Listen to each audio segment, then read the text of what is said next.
At the extremity of the Magnolia garden, we have another rose climber pink. It's the same family rose climber that we did some shows ago, and we will be doing the same thing, installing two triangular trills just right here.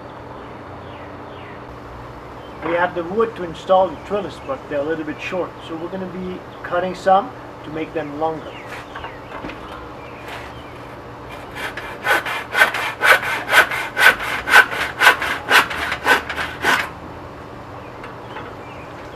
And here you go, a longer stick.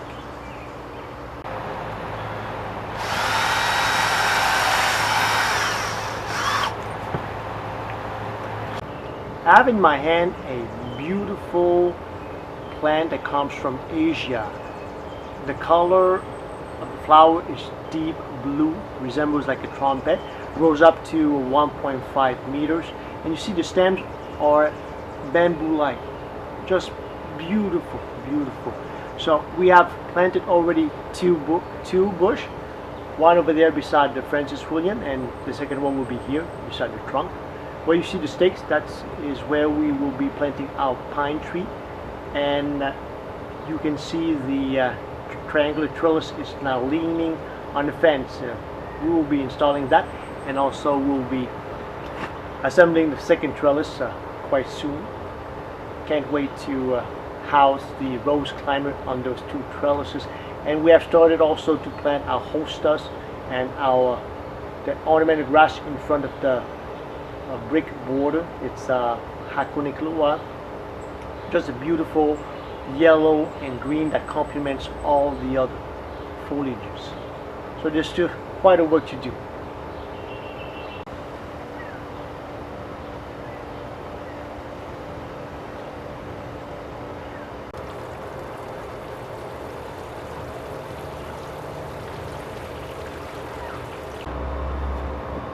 Second trellis is almost installed. We dug the hole, put the trellis in, put the back the earth, and we're stamping on the earth to make it really hard in the ground.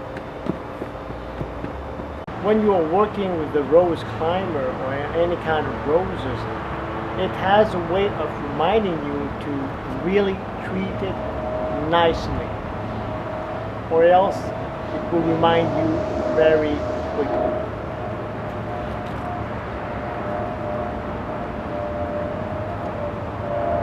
I'm standing right now beside the tamarix, beautiful, beautiful bush, and this we would call the tamarix garden. The rose climber is now invading the tamarix on this side, and we have this principal cane that is quite weak. There's only a few new growth coming out, so it's better to take it out so that the good energy can go into the good canes that will produce much more flowers.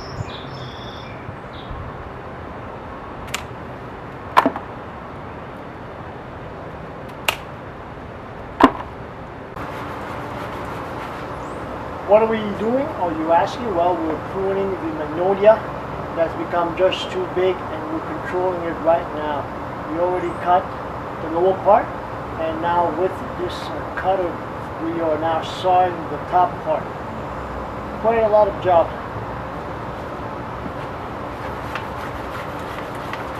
We just came back from the nursery and we were able to buy this beautiful pine. It's called Picia acrocona, and you can see the cone in spring.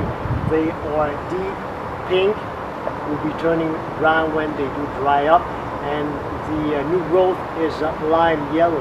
Beside it we have a beautiful orange yellow azalea.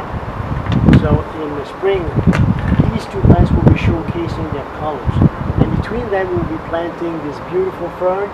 It's purple and gray, so it just goes well with the two plants here. So here we'll be showcasing the colors of flowers and the foliages also. So we can't wait to plant.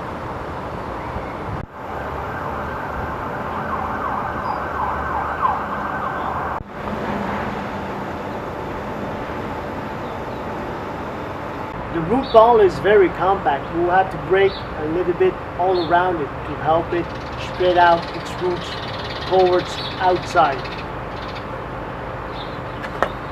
So you just need to break it under and on the side.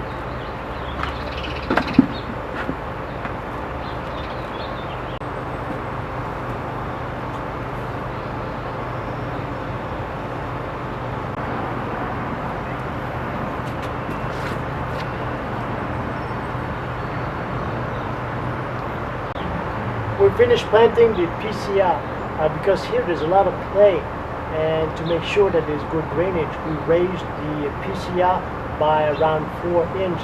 So you would be doing a mound around it.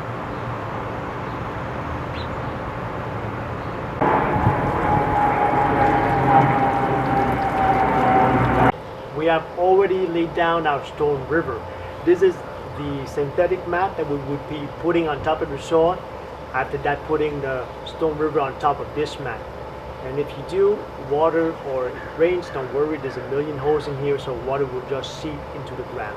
It's quite simple. You just put it on the ground, cut it, you fold it, and you cut it so it's not higher than your border. And after that, you just put whatever you want on top of this mat.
We have started already to lay down the stone rivers, the middle portion of the design. It's not finished yet. We have to come back and dump so that the rocks will be thicker.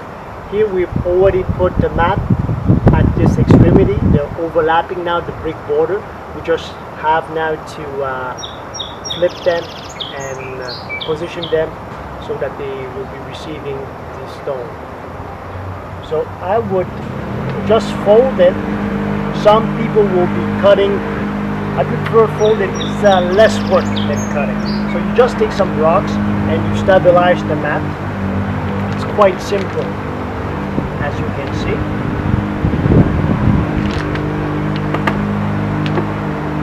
And there's two ways of working.